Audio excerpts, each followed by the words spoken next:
One of the most common questions asked by people looking to begin selling on eBay is, what does it cost to sell on eBay and what are the fees? So that's what we're going to be talking about today. And today we're going to be talking about insertion fees, which is a fee it costs you to create a listing, final value fees, which is a fee that it costs upon completion or sale of a listing, basic fees for most categories, fees for real estate listings, fees for optional listing upgrades, examples of fee calculations, fees for promoted listings, as well as some other terms and conditions.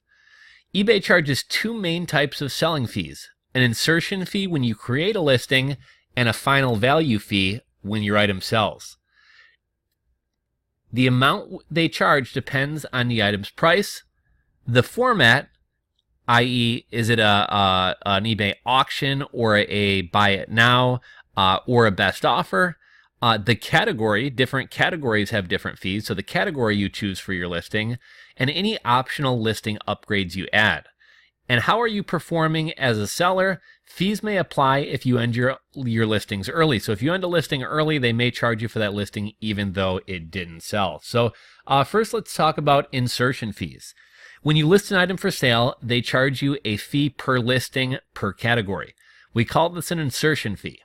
If you choose to list your item in two categories, you also pay an insertion fee for the second category. So an example of this, if I were selling, we'll say like a baseball hat, I could put that in sports memorabilia. And if I wanted access to people who are looking in other categories, I could also put that in, say, sporting goods, for example. Insertion fees are non-refundable even if your item doesn't sell.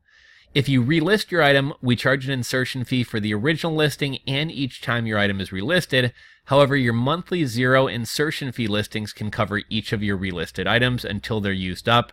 Relisting applies in most categories, but there are some exceptions. So eBay oftentimes will give you, 500 or 1,000 or 5,000 free listings per month. Once you go beyond that, they are going to charge you an insertion fee per listing. Zero insertion fee listings. Every month you get up to 50 zero insertion fee listings or more if you have an eBay store. Keep in mind selling limits apply and certain categories are excluded from zero insertion listings. This might be things like real estate and eBay Motors. You're only eligible for zero insertion listing fees when you list in a country that you're registered with. For example, if you have a registered address in the US, you'll only receive zero insertion fee listings on eBay.com. Learn more about zero fee insertion listings work. So basically, if I live in Australia and that's where my registered eBay address is, my listings are only going to count for Australia. If I'm in the US, they're only going to count for the US. And that's in terms of free listings. I can list in other places, but it's going to cost me an insertion fee. Duplicate listings and multiple items. If you create a duplicate auction style listing for the same item, we charge an insertion fee per listing. One for the original and another for the duplicate, even if the listing doesn't appear on eBay for its full listing duration. What they mean by that is if I list two of the identical Baltimore Ravens baseball hats on eBay auctions, only one of them will show up in search. Once the first one sells, then the second one will show up in search. So there's really no reason to do duplicate listings. You're not getting any extra exposure and you're paying more money. Consider scheduling your auctions to end at different times. So if a bidder doesn't win your first listing, they have a chance to bid on your duplicate listing.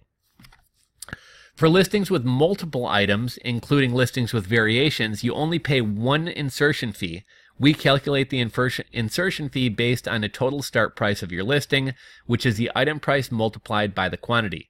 For example, if you list 10 items at $4 each, the total start price is $40. If you list 100 items at $4 each, the start price is $400. So what they're saying here is if I sell a t-shirt, but that t-shirt's available in 3 different colors and 4 different sizes, I'm only going to be charged the one listing. Good till canceled listings. Good for canceled listings. We charge an insertion fee every 30-day period.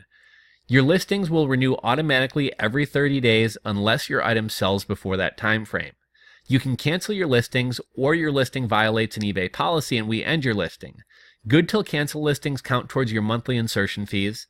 Fee amounts are based on the terms in effect when the listing goes live and when it renews. So you can do eBay listings for 1 day, for 3 days, for 5 days, for 7 days, for 10 days, or for 30 days. Now, the attractive thing about doing 30-day listings, they used to let you do good till canceled where they stayed up there forever.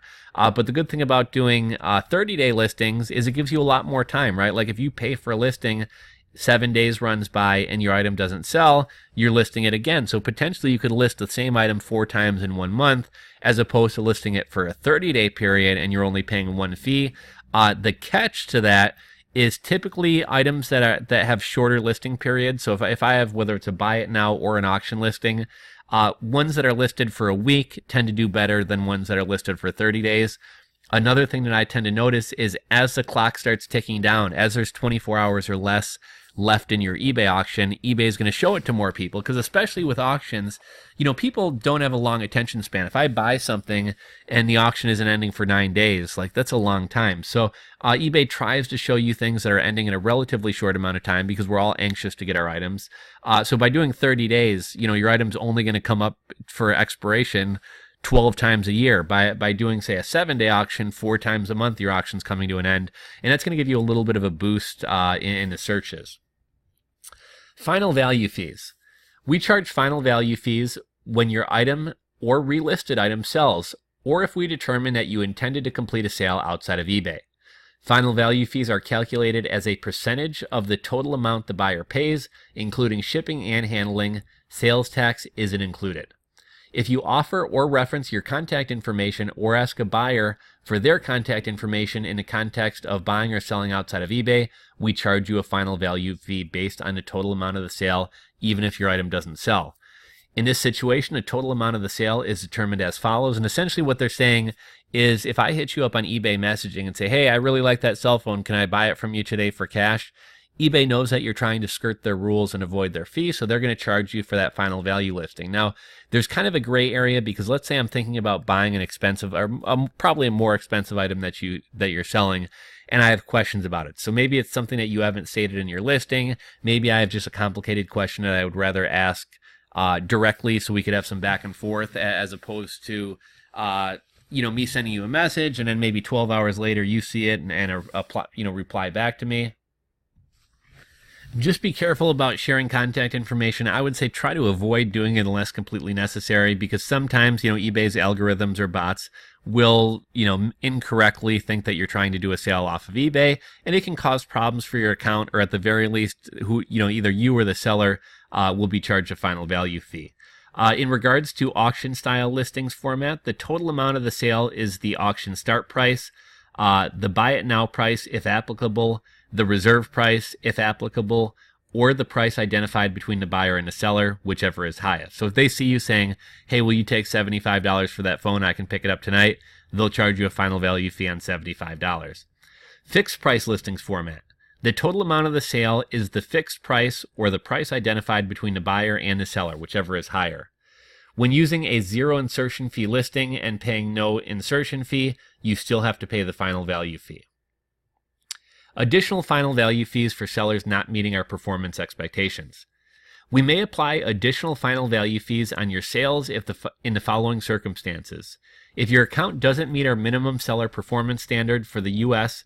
at the time of the sale, there will be an additional 4 percentage points fee on the standard final value fee at the time the item sells. You can go to your seller dashboard to check your current seller level for the U.S. region. Above standard and eBay top-rated sellers will not be charged this fee.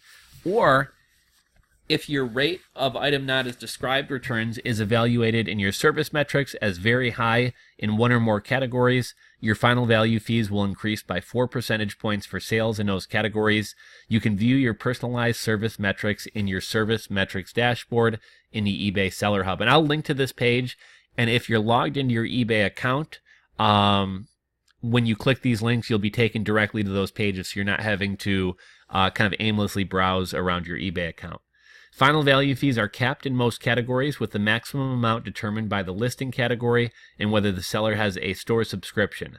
However, the additional final value fee for sellers who do not meet our minimum performance standard or who have very high rates of return item not as described returns are not subject to maximum final value fee caps and will be applied to the total amount of the sale, including shipping. We'll indicate which listings are subject to additional listing fees on your account summary. Note, if your account isn't meeting the minimum seller performance standards and you're rated very high in your rate of item not as described returns at the time of the sale, you'll only be charged the additional final value fee for not meeting our minimum seller performance standards. Final value fees on shipping. We calculate final value fees on shipping costs based on the shipping service the buyer chooses. However, when you offer one-day or international service and the buyer selects it, the final value fee on the shipping is based on whichever service is less expensive. So either the one-day or international service fee you offer in your listings, or the first service in your listing that isn't one day. For example, if a buyer chooses international shipping and you specified free shipping as your first domestic option, you don't pay final value fees on the shipping for that item. If one day or international shipping is the only service you offer, the final value fee for shipping will be based on that service. If you're in China, Hong Kong, Indonesia, Israel, Japan, Macau, Malaysia, the Philippines, Singapore, Taiwan, Thailand, or Vietnam, and your item isn't located in the US, final value fees on shipping are always calculated based on the shipping option your buyer chooses. Now, the reason for this, what people used to do is if I was selling a $100 item, I would sell it for 99 cents and charge you $99 in shipping. Now, you paid $100 just as if I sold the item for, say, $100 with free shipping, but people were able to skirt the eBay fees. So eBay changed the policy. This has been like this for years, but at the time, a lot of people were upset about it, to basically stop people from kind of playing games and avoiding fees. But eBay realizes that it's kind of unfair to charge you expensive overnight shipping, especially on something like international where shipping could be $100, $150. It's not really fair to make you pay a final value fee on that. So if you have a cheap or a free shipping option and the buyer winds up paying for a more expensive shipping option, you're not going to be charged a steep final value fee on that expensive shipping because eBay realizes that that's not really right and it wasn't your intention to try to skirt eBay rules. eBay also charges different final value fees for different categories. So if we look at this table here, standard fees for most categories, including music, records, eBay Motors, parts and accessories, automotive, tools and supplies, 10% fee capped at $750. Also for books, DVDs, and movies, again, that's going to be a 12% fee capped at $750. You will get free insertion fees on the first 50. For business and industrial categories, it's going to be a $20 insertion fee and a 2% final value fee capped at $300. These are typically going to be higher priced items. For musical instruments, including guitars, basses, drums, etc., free insertion fee, 3.5%. Final value fee, again, these are going to be more expensive items, capped at $350. And then for the classified ad format, probably not many people are going to be doing classifieds, but insertion fee of $9.95 with a listing duration of 30 days. This would be something for like cars, motorcycles, maybe like larger, more expensive furniture, things like that. And you can use the classified ad format for business and industrial, like construction, buildings, prefabbed homes, sheds, tiny houses, office furniture, trade show displays, big sign setups, things like that, websites and businesses for sale, specialty services, travel, everything else, eBay user tools, funeral and cemetery, information products, reward points, and incentive programs. You can also use classified ads for selling real estate, but the fees are different. You can see that chart down here below. And I will link to this page so you guys can check it out on your own. The basic cost of selling real estate, and again, this probably won't apply to many of you guys, but is the insertion fee plus the notice fee plus fees for any optional features. Real estate listings can be auction style, fixed price, or classified ad format. No matter which format you choose, there are some rules that you should be aware of, so take a point to read those. And that's probably going to be some rules about, state laws, disclosures, etc. And I'm not going to dive too much into those fees because those probably aren't going to affect you guys. And again, more of that. So we're just going to kind of skip over that. I imagine most of you guys are not going to be selling real estate on eBay. Fees for optional listing upgrades. So this is important. You may sometimes want to use these. They can give your listings a little bit more visibility. Certain features like adding a subtitle, which is essentially a second title line, require an additional fee. But these advanced listing upgrades can help your listing stand out and attract more buyers. So maybe you get more money for your item, you get more interest, you get more buyers. We charge optional feature fees per listing, per category, regardless of whether your item sells, and they're not included in your zero insertion listing fees. The advanced listing upgrade fees are depending on your item's price and the listing format and the duration you choose. And a tip they give you, you can add up to 12 photos with zoom and enlarge, as well as schedule your listings to start and end at a specific future date and time, free of charge. These used to be free. These used to be paid fees, but they are now free.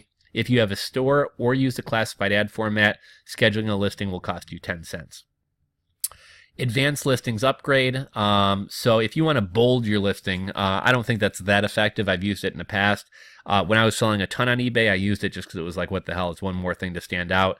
But it's going to be $2 up to $150. If your item is more than $150, it's going to be $3. Gallery Plus, which is like a larger picture, it's going to be 35 cents up to $150. If your item is over $150, it's going to be 70 cents. International site visibility, which is making your items more visible on, say, eBay Australia, eBay Germany, eBay UK, going to be 50 cents across the board. Listing in 2 categories, you're just going to pay twice the insertion fee, so that's going to be category dependent. Listing designer, 10 cents up to $150, 20 cents above that. You can get your own templates. I normally like to keep things plain text. Other times it sometimes causes problems for mobile buyers, and that's going to make up the majority, probably 60% or more of the people who are shopping on eBay for your items. If you want a subtitle, it's going to be $1 up to $150, $3 for over that. And if you want a value pack, which combines a bunch of those features, it combines Gallery Plus, Subtitle, and Listing Designer for a discounted fee. That's going to be $1.15 up to $150 and $3.15 over that. 30-day duration and good till cancel listings. They raise the price a little bit more just because you're going to be sitting up there a little bit longer. And then advanced listing upgrade fees. So 1 in 3 day listings, they're not going to charge you extra, or they're going to charge you $1 extra for. International site visibility, again, it's going to be depending upon the price of your item, the list price. Reserve price is going to be $5 or 7.5% of the reserve price. What a reserve price is, if I'm selling a car on eBay and I want to start the listing for 99 cents, but I don't want to take the chance that somebody wins my car for $5, I can put a reserve price. I think reserve prices are kind of stupid. It's really dumb when like 300 people bid on your item and still nobody wins it. So I would suggest, just start the item at like the minimum you'd be willing to take for it, and let it ride, because you're paying money for reserve prices, and most buyers, at least myself personally, doesn't really like it. So that's kind of, we pretty much covered everything in terms of eBay listing fees and what it costs to sell on eBay. Again, I will link to this page down in the description box below. If you guys have any specific questions or anything, feel free to drop it in the comment section below. If you enjoyed this video, give it a thumbs up. And if you're not subscribed to the channel, go ahead and hit that subscribe button down below and stay tuned for more great videos. Thanks for watching, and I'll catch you guys on the next one.